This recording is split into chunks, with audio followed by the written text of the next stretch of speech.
പുലർച്ചെയുള്ള പ്രാർത്ഥന അത് വളരെ പ്രയോജനം ചെയ്യുന്നതാണെന്ന് നമുക്കെല്ലാവർക്കും അറിയാം. അങ്ങനെ പുലർച്ചെ ദീർഘവർഷങ്ങളായി പ്രാർത്ഥിക്കുന്ന അനുഗ്രഹീതരായ ദൈവമക്കൾ ഇന്ന് ഈ വീഡിയോ കാണുന്നതുമുണ്ട്. പുലർച്ചെ 3 മണിക്ക് പ്രാർത്ഥിച്ചാലേ ഫലമുണ്ടാകത്തുള്ളൂ, 4 മണിക്കാണ് ഞാൻ എഴുന്നേൽക്കാറ്, അപ്പോൾ പ്രാർത്ഥിച്ചാൽ കർത്താവ് കേൾക്കുമോ, ഞാൻ 5 മണിക്കാണ് സാധാരണയായി എഴുന്നേൽക്കുന്നത്, അന്നേരം പ്രാർത്ഥിച്ചാൽ മതിയോ, 3 മണിക്ക് പ്രാർത്ഥിക്കുന്നതിൻ്റെ ഫലം കിട്ടുമോ? അങ്ങനെയൊക്കെ ഒത്തിരി കമൻസിലൂടെയും അല്ലാതെയും ഒക്കെ എന്നോട് നേരിട്ട് ചോദിക്കുകയും സന്ദേശങ്ങളിലൂടെ ചോദിക്കുകയും വീഡിയോയുടെ താഴെ വന്ന് കമൻറ്റിൽ എഴുതി ചോദിക്കുകയും ചെയ്ത ഒരു കൂട്ടം ദൈവമക്കൾക്ക് വേണ്ടിയിട്ടാണ്. അവരാരും വിമർശിച്ച് ചോദിച്ചതല്ല, ഞാനതിനെ അങ്ങനെ കാണുന്നുമില്ല. അവരൊക്കെ അവരുടെ സംശയങ്ങൾ ചോദിച്ചതാണ്. എന്നാൽ ബൈബിൾ വായിച്ചതിൻ്റെയും എനിക്ക് കർത്താവ് തന്ന ബോധ്യത്തിൻ്റെയും അടിസ്ഥാനത്തിൽ ഞാൻ അങ്ങനെയുള്ള ദൈവമക്കൾക്ക് വേണ്ടി ഞാൻ ഈ ഒരു ചെറിയ സന്ദേശം, ഇതൊരു 10 മിനിറ്റോ ഏറിയാൽ 15, അതിനകത്ത് തന്നെ ഈ സന്ദേശം ക്ലോസ് ചെയ്യാൻ ഞാൻ ആഗ്രഹിക്കുന്നു. നമ്മുടെ പ്രാർത്ഥന ഏത് സമയം ആകുന്നു എന്നുള്ളതിനേക്കാൾ നമ്മൾ പ്രാർത്ഥിക്കുന്ന സമയം ഏത് മനോഭാവത്തിൽ നാം ദൈവത്തോട് അടുത്ത് ചെല്ലുന്നു എന്നുള്ളതാണ് പ്രാർത്ഥനയുടെ മറുപടിയെ കൊണ്ടുവരുന്നതിൻ്റെ അടിസ്ഥാനം. നമുക്ക് വചനത്തിലൂടെ തന്നെ ചിന്തിക്കാൻ ഞാൻ ആഗ്രഹിക്കുകയാണ്. 3 മണിക്ക് പ്രാർത്ഥിക്കുന്നതാണോ, 4 മണിക്ക് പ്രാർത്ഥിക്കുന്നതാണോ, 5 മണിക്ക് പ്രാർത്ഥിക്കുന്നതാണോ ഏറ്റവും ഉത്തമം എന്ന് ചോദിച്ചാൽ, കർത്താവായ യേശുക്രിസ്തുവിനെ നോക്കുമ്പോൾ മർക്കോസ് എഴുതിയ സുവിശേഷം 1-ാമത്തെ അധ്യായം 35-ാമത്തെ തിരുവചനം നാം പഠിക്കുമ്പോൾ നമുക്ക് അവിടെ ഇങ്ങനെ കാണാം. അതികാലത്ത് ഇരുട്ടോടെ അവൻ എഴുന്നേറ്റ് പുറപ്പെട്ട് ഒരു നിർജ്ജന സ്ഥലത്ത് ചെന്ന് പ്രാർത്ഥിച്ചു. അതികാലത്തെ എന്ന് പറയുമ്പോൾ അവിടെ 3 മണിയാണോ, 4 മണിയാണോ, 5 മണിയാണോ, ഇങ്ങനെയൊന്നും അവിടെ രേഖപ്പെടുത്തിയിട്ടില്ല. അതികാലത്തെ. എന്നാൽ ചില ഭാഗങ്ങളിൽ കർത്താവായ യേശു ക്രിസ്തു ഇരുട്ടോടെ എന്ന് പറയുന്നു, അത് 3 മണി സമയത്ത് കർത്താവ് എഴുന്നേറ്റതായിട്ട് നമുക്ക് പല ചരിത്രങ്ങൾ പഠിക്കുന്ന സമയം, പലരുടെയും റിസർച്ചുകൾ നോക്കുന്ന സമയം നമുക്ക് മനസ്സിലാക്കാനായിട്ട് കഴിഞ്ഞിട്ടുണ്ട്. 3 മണിയോടെ, അതികാലത്തെ 3 മണിക്ക് എഴുന്നേറ്റു എന്നൊക്കെ നമുക്ക് കാണാനായിട്ട് സാധിക്കുന്നുണ്ട്. അപ്പോൾ 3 മണിക്ക് എഴുന്നേറ്റ് പ്രാർത്ഥിക്കുന്നതിൽ ഞാൻ എൻ്റെ അനുഭവത്തിൽ നിന്നൊക്കെ പറയുകയാണെങ്കിൽ, ഞാൻ ഒരു കാലത്ത് 3 മണിക്കൊക്കെ എഴുന്നേറ്റിരുന്ന് പ്രാർത്ഥിക്കുന്ന സന്ദർഭങ്ങളുണ്ട്. ആ സമയം എൻ്റെ അനുഭവം എന്താണെന്ന് ചോദിച്ചാൽ അതൊരു ഒരു വാർഫെയർ ആണെന്ന് പറയാം. എന്നാൽ ഇപ്പോൾ എല്ലാ ദിവസങ്ങളിലൊന്നും 3 മണിക്ക് അങ്ങനെ എഴുന്നേക്കാൻ പറ്റാറില്ല. തിരക്കും ശാരീരികമായിട്ടുള്ള ക്ഷീണവും ലേറ്റ് നൈറ്റുള്ള ഉറക്കവും ഒക്കെ കൊണ്ട് 3 മണിക്ക് അങ്ങനെ എഴുന്നേക്കാൻ പറ്റാറില്ല. എന്നാൽ പറ്റുമ്പോൾ എഴുന്നേറ്റ് പ്രാർത്ഥിക്കുന്നൊരു ശീലമുണ്ട്. എന്നാൽ രാവിലെ ഞാൻ എഴുന്നേൽക്കുമ്പോൾ അത് പ്രാർത്ഥിച്ച് മാത്രമാണ് ഞാൻ എഴുന്നേൽക്കുന്നത്. അധികാലത്തെ 3 മണിക്ക് എഴുന്നേൽക്കുമ്പോൾ ശരിക്കും ഒരു വാർഫെയർ ആണ്. ആക്ച്വലി ദുഷ്ടശക്തികളോട് നമുക്ക് യുദ്ധം ചെയ്യേണ്ടി വരുന്ന ഒരു സന്ദർഭമാണ് ആ ഒരു ടൈം എന്ന് പറയുന്നത്. നിങ്ങൾ താഴേക്ക് നോക്കിയേ, കർത്താവ് എപ്പോഴും ഒരു ശുശ്രൂഷയ്ക്ക് ഒരുങ്ങുന്നത് എങ്ങനെയാണെന്ന് നിങ്ങൾ കണ്ടു. നിങ്ങളിപ്പോൾ ഈ മീറ്റിംഗ് അറ്റൻഡ് ചെയ്യുന്നവരിൽ ശുശ്രൂഷ ചെയ്യുന്ന ദൈവമക്കളുണ്ടാകും, ശുശ്രൂഷ ചെയ്യുന്ന കർത്തൃദാസിദാസന്മാരുണ്ടാവും, ശുശ്രൂഷയ്ക്കായിട്ട് ഒരുക്കപ്പെടുന്നവർ, സമർപ്പിക്കപ്പെട്ടവർ, ശുശ്രൂഷ ചെയ്യാൻ ആഗ്രഹിക്കുന്നവർ, അങ്ങനെയൊക്കെ ഉണ്ടാവും. അപ്പോൾ നിങ്ങളൊന്ന് ശ്രദ്ധിച്ചേ, കർത്താവ് എങ്ങനെയാവും ഒരുങ്ങിയതെന്ന്. അതികാലത്ത് ഇരുട്ടോടെ അവൻ പുറപ്പെട്ട് ചെന്ന് ഒരു നിർജ്ജന സ്ഥലത്ത് ചെന്ന് പ്രാർത്ഥിച്ചു. ശീമോനും കൂടെയുള്ളവരും അവന്റെ പിന്നാലെ ചെന്നു. അവനെ കണ്ടപ്പോൾ എല്ലാവരും നിന്നെ അന്വേഷിക്കുന്നു എന്ന് പറഞ്ഞു. അവൻ അവരോട്, ഞാൻ അടുത്ത ഊരുകളിലും പ്രസംഗിക്കേണ്ടതിന് നാം അവിടെ പോകാം, ഇതിനായിട്ടല്ലോ ഞാൻ പുറപ്പെട്ട് വന്നിരിക്കുന്നത്. അങ്ങനെ അവൻ ഗലീലയിലൊക്കെയും അവരുടെ പള്ളികളിൽ ചെന്ന് പ്രസംഗിക്കുകയും ഭൂതങ്ങളെ പുറത്താക്കുകയും ചെയ്തു. കർത്താവായ യേശുക്രിസ്തു പള്ളികളിൽ ചെന്ന് പ്രസംഗിച്ചപ്പോൾ ഭൂതങ്ങൾ പുറത്തുപോയി. പ്രസംഗിച്ചപ്പോൾ ഭൂതം പുറത്തുപോയി എന്ന് പറയുമ്പോൾ പ്രസംഗിച്ചുകൊണ്ടിരുന്നപ്പോൾ ഭൂതം പുറത്തുപോയി എന്നല്ല.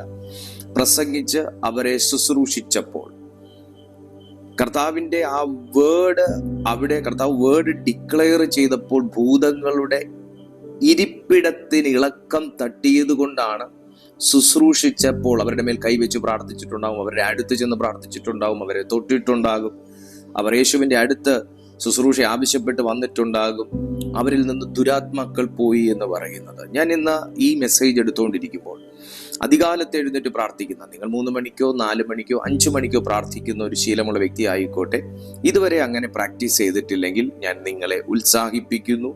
തിരുവെഴുത്തിന്റെ അടിസ്ഥാനത്തിൽ ഞാൻ നിങ്ങളെ ഓർമ്മിപ്പിക്കുന്നു, നിങ്ങളത് പ്രാക്ടീസ് ചെയ്യുക. അങ്ങനെ സംഭവിച്ചതിന്റെ കാരണം, അങ്ങനെ യേശു മിനിസ്റ്റർ ചെയ്തപ്പോൾ അങ്ങനെ സംഭവിച്ചതിന്റെ കാരണം, അവിടെ റിസൾട്ടുകൾ വന്നതിന്റെ കാരണം, മറുപടികൾ ലഭിച്ചതിന്റെ കാരണം, അവിടെ മിനിസ്റ്റർ ചെയ്തത് സക്സസ് ആയതിന്റെ കാരണം, കർത്താവ് ആ ഒരു മിനിസ്ട്രിയിൽ ഹാപ്പി ആയതിന്റെ കാരണം, കർത്താവ് വ്യക്തമായ പ്രാർത്ഥനയുടെ അടിസ്ഥാനത്തിലാണ് അവിടെ ആ മിനിസ്ട്രി ചെയ്തത്. ഇന്ന് അങ്ങനെ 3, 4, 5 മണിക്കൊക്കെ എഴുന്നേറ്റിരുന്ന് പ്രാർത്ഥിക്കുന്ന, അല്ലെങ്കിൽ ലഭിക്കുന്ന സമയമൊക്കെയും പ്രാർത്ഥനയ്ക്ക് ചിലവിടുന്ന ആമേൻ പ്രിയപ്പെട്ട ദൈവമക്കളോട് ഞാൻ പറയുന്നു, നിങ്ങളുടെ പ്രാർത്ഥനയിൽ സാത്താനിക അടിസ്ഥാനങ്ങൾ കുലുങ്ങിയിരിക്കും. കാരണം ആർ പ്രാർത്ഥനയിൽ അടിസ്ഥാനമിട്ട് ജീവിക്കുന്നുവോ, പ്രാർത്ഥനയിൽ അടിസ്ഥാനമിട്ടൊരു കാര്യത്തിന് ഇറങ്ങുന്നുവോ, പ്രാർത്ഥനയിൽ അടിസ്ഥാനമിട്ട് മുൻപോട്ട് പോകുന്നുവോ, അവരുടെ ലൈഫിൽ റിസൾട്ടുകൾ വെളിപ്പെട്ടിരിക്കുമെന്നുള്ളത് ഈ വചനത്തിൽ നിന്ന് നമുക്ക് ഉറപ്പിച്ച് പറയാൻ കഴിയുന്ന ഒരു കാര്യമാണ്. ആമേൻ, ആമേൻ, ആമേൻ. കർത്താവിനൊരു മഹത്വം കൊടുത്താട്ടെ, കരങ്ങൾ ഉയർത്തി. രണ്ടാമത് നമുക്ക് എല്ലാവർക്കും ഇഷ്ടമുള്ള ഒരു വ്യക്തിയാണ് ദാവീദ്. സങ്കീർത്തന പുസ്തകങ്ങളിലേക്ക് ഒന്ന് ദൈവമക്കൾ വന്നേ. സങ്കീർത്തന പുസ്തകങ്ങൾ 5:3 ഒന്ന് വന്നേ.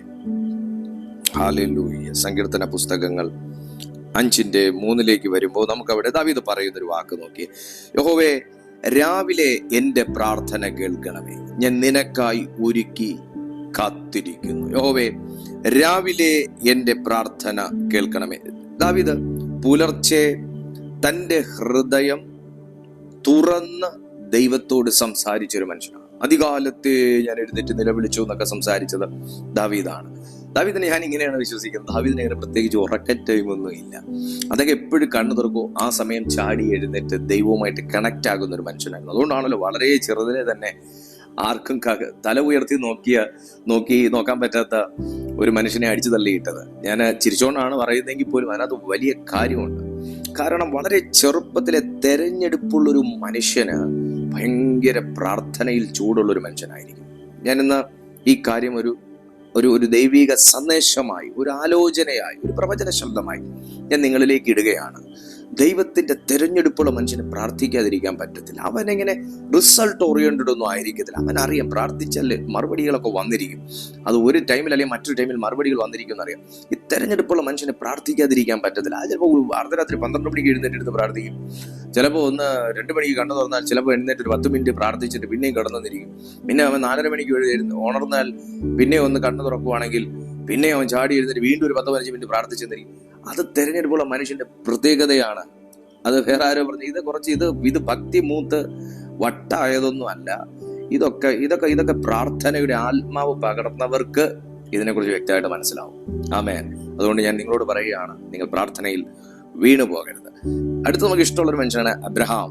ഉൽപ്പത്തി പുസ്തകം 19-ാമത്തെ അധ്യായം, ഉൽപ്പത്തി പുസ്തകം 19-ാമത്തെ അധ്യായം അതിന്റെ 27-ാമത്തെ വാക്യത്തിലേക്ക് ദൈവമക്കളൊന്ന് നോക്കിക്കഴിഞ്ഞാൽ, സോദോമിനും അബ്രഹാം 27-ാമത്തെ വാക്യം, അബ്രഹാം രാവിലെ എഴുന്നേറ്റ് താൻ യഹോവയുടെ സന്നിധിയിൽ നിന്നിരുന്ന സ്ഥലത്ത് ചെന്നു എന്നാണ് പറയുന്നത്. അബ്രഹാം രാവിലെ എഴുന്നേറ്റ് താൻ യഹോവയുടെ സന്നിധിയിൽ നിന്നിരുന്ന സ്ഥലത്ത് ചെന്നു. അപ്പൊ അബ്രഹാമിന്റെ ശീലം എന്തായിരുന്നു?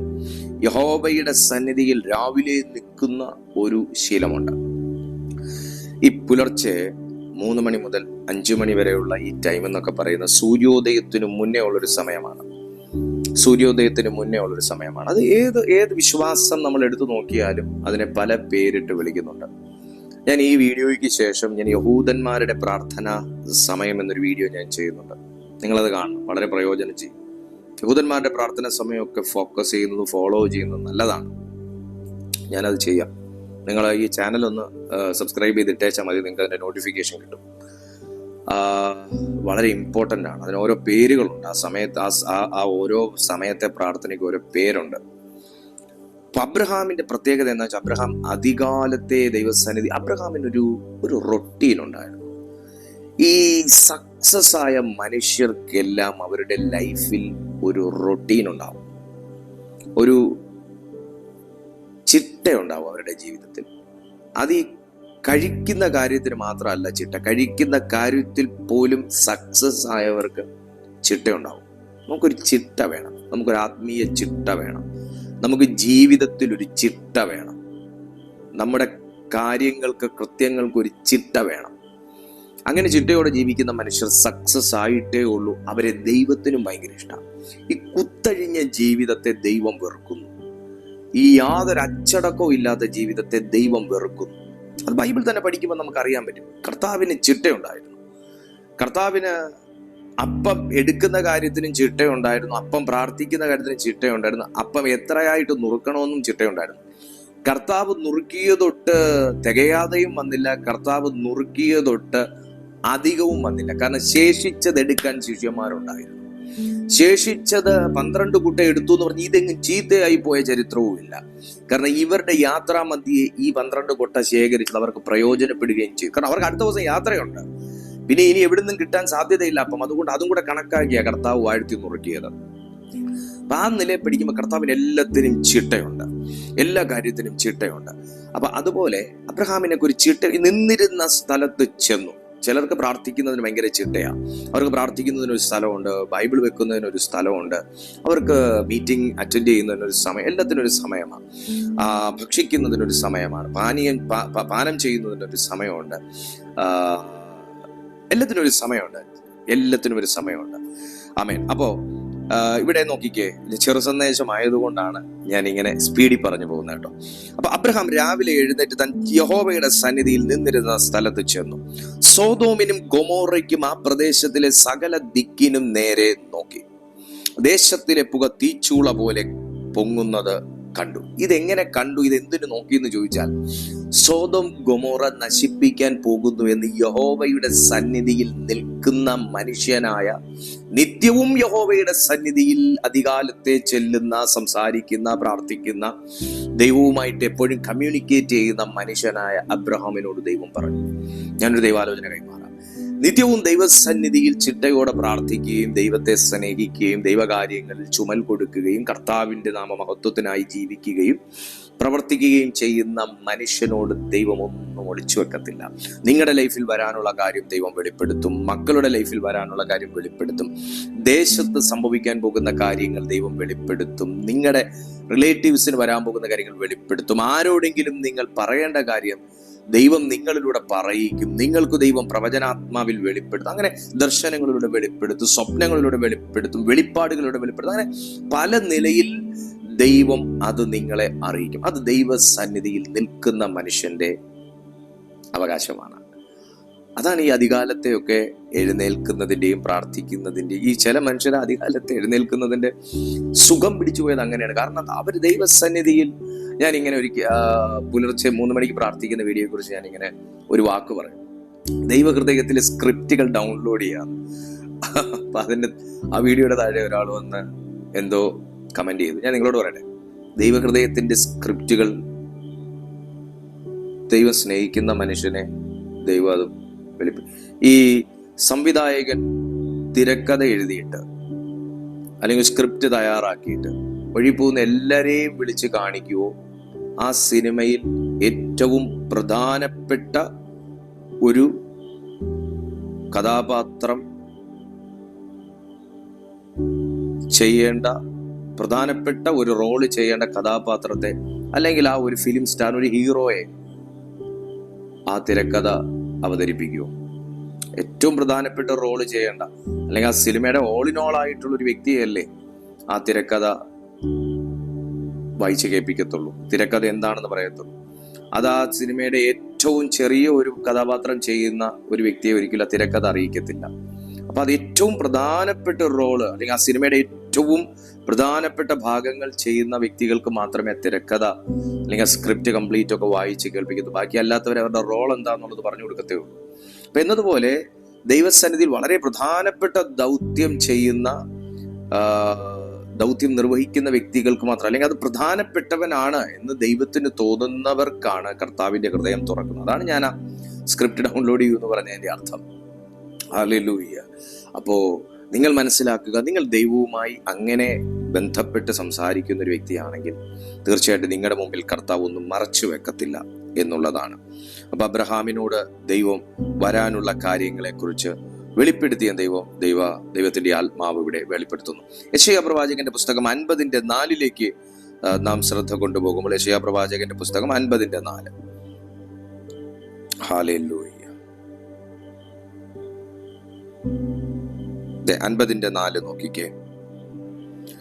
അവിടെ ദൈവാത്മാവ് പറയുന്നു, തളർന്നിരിക്കുന്നവനെ വാക്കുകൊണ്ട് താങ്ങുവാൻ അറിയേണ്ടതിന് യഹോവയായ കർത്താവ് എനിക്ക് ശിഷ്യന്മാരുടെ നാവ് തന്നിരിക്കുന്നു. അവൻ രാവിലെ തോറും ഉണർത്തുന്നു, ശിഷ്യന്മാരെ പോലെ കേൾക്കേണ്ടതിന് അവൻ ചെവി ഉണർത്തുന്നു. യഹോവയായ കർത്താവിന്റെ ചെവി തുറന്നു, ഞാനോ മറുത്തു നിന്നില്ല, പിന്തിരിഞ്ഞതുമില്ല. ഈ രാവിലെ തോറും എന്ന് പറയുന്നത് ഈ രാവിലത്തെ സമയം വളരെ ഇമ്പോർട്ടന്റ് ആയതുകൊണ്ടാണ്. ആരാണ് യെശയ്യാ പ്രവാചകൻ? ഒരു വലിയ പ്രവാചകന്മാരുടെ പട്ടികയിൽ പെടുന്ന ഒരു അതിശക്തനായ പ്രവാചകനാണ് യെശയ്യാ പ്രവാചകൻ. ഇപ്പൊ പ്രോഫറ്റിന്റെ ഏറ്റവും ഇമ്പോർട്ടന്റ് ആയിട്ടുള്ള ഒരവയവമാണ് കാത് എന്ന് പറയുന്നത്. അതുപോലെ തന്നെ നാവ്. കാത് കേൾക്കുന്നതാണ്, നാവ് സംസാരിക്കുന്നത്. അതുകൊണ്ടാണ് ഇവിടെ പറയുന്നത്, രാവിലെ തോറും ഉണർത്തുന്നു, ശിഷ്യന്മാരെ പോലെ കേൾക്കേണ്ടതിന് അവൻ എന്റെ ചെവി ഉണർത്തുന്നു. യഹോവയായ കർത്താവിന്റെ ചെവി തുറന്നു, ഞാനോ മറുത്തു നിന്നില്ല, പിന്തിരിഞ്ഞതുമില്ല. അപ്പൊ കാത് കൊണ്ട് കേൾക്കുന്ന, ഇപ്പൊ ഞാൻ നിങ്ങളോട് പോയി സംസാരിക്കുന്നു, എനിക്ക് ഒരിക്കലും ഇത് കാണാതെ പഠിച്ച് നിങ്ങളോട് പറയാനൊക്കത്തില്ല. അപ്പം കർത്താവ് എന്നോട് സംസാരിച്ചതും എൻ്റെ ഉള്ളത്തിൽ ഈ സംസാരിക്കുന്നു എന്ന് പറയുമ്പോൾ നിങ്ങൾ ഒരു കാര്യം മനസ്സിലാക്കണം, നമ്മളോട് ദൈവം സംസാരിക്കുന്നത് നമുക്ക് തരുന്ന ബോധ്യങ്ങളും കൂടെയാണ്. നമുക്ക് ഈ രണ്ട് ചെവി ഉള്ളതുപോലെ നമ്മുടെ അകത്ത് ചെവിയുണ്ട്. ഞാൻ അങ്ങനെ വിശ്വസിക്കുന്ന ഒരാളാണ്. അല്ലെങ്കിൽ എന്റെ മുന്നത്തെ പശ്ചാത്തലം അറിയാവുന്നവർക്ക് അറിയാം, അല്ലാതെ ഞാൻ ഇങ്ങനെ സംസാരിക്കേണ്ട ഒരു വ്യക്തിയല്ല. അപ്പൊ നമുക്ക് ദൈവം തരുന്ന ബോധ്യങ്ങളാണ് അത്ര ഉറപ്പും കൂടെ ഉള്ളത് കൊണ്ടാണ് അത് ഇതുപോലെ സംസാരിക്കുന്നത്. ഇപ്പൊ യെശയ്യാ പ്രവാചകൻ പറഞ്ഞു, ദൈവം തുറന്നു, ഞാനും മറുത്തു നിന്നില്ല. ഞാനൊരു ദൈവാലോചന കൈമാറാം. ദൈവം നിങ്ങളെ ഇന്ന് തുറക്കുന്നെങ്കിൽ അത് നിങ്ങളുടെ ചെവി തുറക്കും, നിങ്ങളുടെ മനസ്സ് തുറക്കും, നിങ്ങളുടെ ജീവിതം തുറക്കും, നിങ്ങളുടെ അകത്തിരിക്കുന്ന ആത്മാവ് തുറക്കും, നിങ്ങളുടെ ഉന്മേഷം തുറക്കും, താല്പര്യം തുറക്കും. ഇന്നു മുതൽ എനിക്ക് പ്രാർത്ഥിക്കണം. ഈ വീഡിയോയിലൂടെ കർത്താവ് എന്നോട് സംസാരിച്ചു, ഇന്നു മുതൽ എനിക്ക് ദൈവത്തിനു വേണ്ടി നിൽക്കണം, ദൈവത്തിന് പ്രയോജനമുള്ള ഒരു പാത്രമാകണം എന്ന് ദൈവം നിങ്ങളെ ഉണർത്തുന്നുവെങ്കിൽ മറത്തു നിൽക്കരുത്. നിങ്ങൾ ദൈവവുമായിട്ട് ബന്ധപ്പെടണം. അതിന് പറ്റുന്ന ഏറ്റവും നല്ലൊരു ചാനലുകളിൽ ഒന്നാണ് ഈ ചാനൽ. നിങ്ങൾ ഈ ചാനൽ സബ്സ്ക്രൈബ് ചെയ്ത് നിങ്ങൾക്ക് ഡെയിലി രാവിലെ 6:30 മണിക്കും വൈകുന്നേരം 6:30 മണിക്കുള്ള മീറ്റിംഗ്സ് നിങ്ങൾക്ക് ആസ്വദിക്കാൻ സാധിക്കും, നിങ്ങൾക്ക് സ്വീകരിക്കാൻ സാധിക്കും. അതിലുള്ള ആലോചനകൾ നിങ്ങൾക്ക് ദൈവവുമായി വളരെ ശക്തമായ ഒരു ബന്ധം നിങ്ങൾ ആഗ്രഹിക്കുന്നെങ്കിൽ തീർച്ചയായിട്ടും പല സന്ദേശങ്ങളിലൂടെ നിങ്ങളെ സഹായിക്കുന്ന ഒരു ചാനലാണിത്. ഓക്കെ, അങ്ങനെ ദൈവം നിങ്ങളെ ഉണർത്തുന്നുവെങ്കിൽ നിങ്ങൾ ഇന്നു മുതൽ നിങ്ങൾക്കൊരു ടൈം ടേബിൾ ഉണ്ടാകണം. നിങ്ങൾ പ്രാർത്ഥിക്കണം, ദൈവവുമായിട്ട് നിങ്ങൾ ദൈവത്തിന്റെ വചനം വായിക്കണം, നിങ്ങൾ ദൈവം പറയുന്നത് കേൾക്കണം.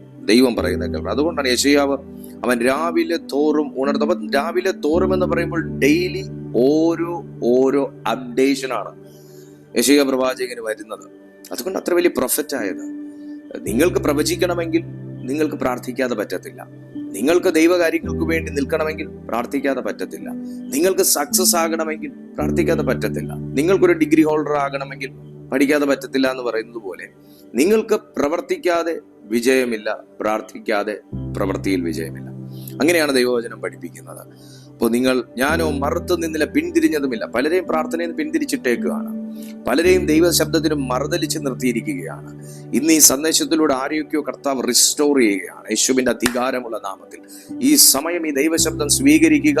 അബ്രഹാം അതിരാവിലെ ദൈവസന്നിധിയിൽ നിന്നതുപോലെ യേശു കർത്താവ് അതികാലത്തെ ചെന്ന് പിതാവുമായി സംസാരിച്ചതുപോലെ, യെശയ്യാ പ്രവാചകൻ ദൈവസന്നിധിയിൽ നിന്നതുപോലെ യേശുവിന്റെ നാമത്തിൽ ഈ കാലഘട്ടത്തിൽ അതിശക്തനും ശക്തിയുമായി നിൽക്കുവാൻ പരിശുദ്ധാത്മാവ് നിങ്ങളെ ഇന്ന് ഉണർത്തുകയാണ്. Hallelujah, praise God. സങ്കീർത്തന പുസ്തകം 119:147 പറയുന്നത് ഇങ്ങനെയാണ്: ഞാൻ പ്രഭാതത്തിൽ എഴുന്നേറ്റ് നിലവിളിച്ചു, നിന്റെ വചനത്തിൽ ഞാൻ പ്രതീക്ഷ വെച്ചിരിക്കുന്നു. ഇന്ന് എല്ലാ പ്രതീക്ഷകളും അസ്തമിച്ചൊരു മനുഷ്യനാണ് പ്രാർത്ഥനയിൽ മടുത്തുപോകാതെ എന്നെ കേൾക്കുന്നതെങ്കിൽ ഞാൻ പരിശുദ്ധാത്മാ നിറവിൽ ഞാൻ നിങ്ങൾക്ക് കൈമാറുകയാണ്. പ്രാർത്ഥിക്കുന്ന മനുഷ്യന് പ്രതീക്ഷയുണ്ട്. ഈ 119 സങ്കീർത്തനം പോലും ഒരു പ്രാർത്ഥനയാണ്. അപ്പൊ ഇവിടെ തിരുവെഴുത്തിൽ എഴുത്തുകാരൻ പറഞ്ഞിരിക്കുന്നത്, ഞാൻ എൻ്റെ പ്രതീക്ഷ നിന്നിൽ വെച്ചിരിക്കുന്നു. സുഹൃത്തെ, പല പ്രതീക്ഷയും ദൈവസന്നിധിയിൽ, ദൈവവചനത്തിലും ദൈവശബ്ദത്തിലും വെച്ചാണ് നിങ്ങൾ ഇന്ന് ഈ സന്ദേശം കേൾക്കുന്നതെങ്കിൽ, നിങ്ങൾ പ്രാർത്ഥിക്കുന്ന ഒരു മനുഷ്യനാണെങ്കിൽ, ദൈവത്തിലും പ്രാർത്ഥനയിലും ദൈവവചനത്തിലും നിങ്ങൾ പ്രതീക്ഷ വെച്ചതുകൊണ്ട് പരിശുദ്ധാത്മാവ് നിങ്ങളെ നിരാശപ്പെടുത്തത്തില്ല. പല മനുഷ്യരും നിങ്ങളെ നിരാശപ്പെടുത്തി കാണും, പരിശുദ്ധാത്മാവ് നിരാശപ്പെടുത്തത്തില്ല. അതുകൊണ്ട് വിശ്വസിക്കുക, വലിയ കാര്യങ്ങൾ സംഭവിക്കാൻ പോകുന്നു. വീണ്ടും പറയാം, വിശ്വസിക്കുക, വലിയ കാര്യങ്ങൾ സംഭവിക്കാൻ പോകുന്നു. ഞാൻ നിങ്ങൾക്കായി പ്രാർത്ഥിക്കാൻ പോവുകയാണ്. പുലർച്ചെ 3 മണിക്ക് എഴുന്നേൽക്കുന്ന ഒരു വ്യക്തിയാണോ? തുടരുക. 4 മണിക്ക് എഴുന്നേൽക്കുന്ന വ്യക്തിയാണോ? തുടരുക. 5 മണിക്ക് എഴുന്നേൽക്കുന്ന വ്യക്തിയാണോ? തുടരുക. പോട്ടെ, 6 മണിക്ക് എഴുന്നേൽക്കുന്ന വ്യക്തിയാണോ? ഇന്നു മുതൽ നിങ്ങൾ 6 മണിക്ക് പ്രാർത്ഥിച്ച് എഴുന്നേൽക്കാം. ഈ ദാവീദും യേശുവും അബ്രഹാമും യെശയ്യാവും ഒക്കെ ഒരു പ്രവൃത്തിയിലേക്ക് കടക്കുന്നതിന് മുൻപേ വിജയത്തിന് വേണ്ടി തയ്യാറെടുത്തവനാണ്. ആ പോയിന്റ് കേട്ടായിരുന്നു. ഒരു പ്രവൃത്തിയിലേക്ക് കടക്കുന്നതിന് മുൻപേ അന്നത്തെ ദിവസത്തെ വിജയത്തിന് വേണ്ടി തയ്യാറെടുത്തവരാണ്. അപ്പോ ഒരു ദിവസത്തെ വിജയത്തിന് വേണ്ടി തയ്യാറെടുക്കുന്ന ഒരു വ്യക്തി പ്രവൃത്തിക്ക് മുൻപേ പ്രാർത്ഥിച്ചിരിക്കണം. കർത്താവ് അതിനു വേണ്ടിയിട്ടാണ് ഇന്ന് ഈ സന്ദേശം നിങ്ങളെ എത്തിച്ചത്. ഇന്ന് നിങ്ങളിലേക്ക് ഈ സന്ദേശം ഞാൻ എത്തിച്ചതുപോലെ നിങ്ങളിലൂടെ അനേകർ ഈ സന്ദേശം കേട്ട് അവരും പ്രാർത്ഥനാ വീരന്മാരായി ജയാളികളായി മാറണമെന്ന് പ്രിയപ്പെട്ടവർ ആഗ്രഹിക്കുന്നുവെങ്കിൽ തീർച്ചയായും ഈ സന്ദേശം നിങ്ങൾ ഇപ്പോൾ ലൈക്ക് ചെയ്താൽ മാത്രം പോരാ, നിങ്ങൾ ഇതിനെ ഷെയർ ചെയ്യുകയും കൂടെ വേണം. നിങ്ങൾക്കറിയാവുന്ന എല്ലാവർക്കും നിങ്ങൾ ഷെയർ ചെയ്യുക, അറിയുന്ന എല്ലാവർക്കും ഷെയർ ചെയ്യുക. കാരണം അനേകരെ ഈ കാലഘട്ടത്തിൽ പ്രാർത്ഥിക്കുന്നവരാക്കുവാൻ ദൈവം ആഗ്രഹിക്കുകയാണ്. ഞാൻ നിങ്ങൾക്ക് വേണ്ടി ഒരു വാക്ക് പ്രാർത്ഥിക്കാൻ പോകുന്നു. പ്രിയ കർത്താവേ, ഞാൻ ഈ ദൈവജനത്തിനായി പ്രാർത്ഥിക്കുന്നു. യേശുവിൻ നാമത്തിൽ ഇവരിലെ പ്രാർത്ഥനയെ മടുപ്പിച്ചിരിക്കുന്ന, ഇവരിലെ പ്രാർത്ഥനയെ കെട്ടിയിട്ടിരിക്കുന്ന, ഇവരെ പ്രാർത്ഥിക്കാൻ വിടാതെ ഇവരെ മടുപ്പിക്കുന്ന, അവരെ ഉറക്കത്തിൽ ആഴ്ത്തിക്കളയുന്ന എല്ലാ തിന്മയുടെ ശക്തികളും ഇപ്പോൾ യേശുവിൻ നാമത്തിൽ അതിനെ ക്യാൻസലാക്കുന്നു. ഇന്നു മുതൽ ഇവരിൽ ഒരു പ്രാർത്ഥനാ മനുഷ്യൻ എഴുന്നേൽക്കട്ടെ. ഇവർ ജയാളികളായി തീരട്ടെ. യേശുവിൻ നാമത്തിൽ തന്നെ. ആമേൻ. God bless U.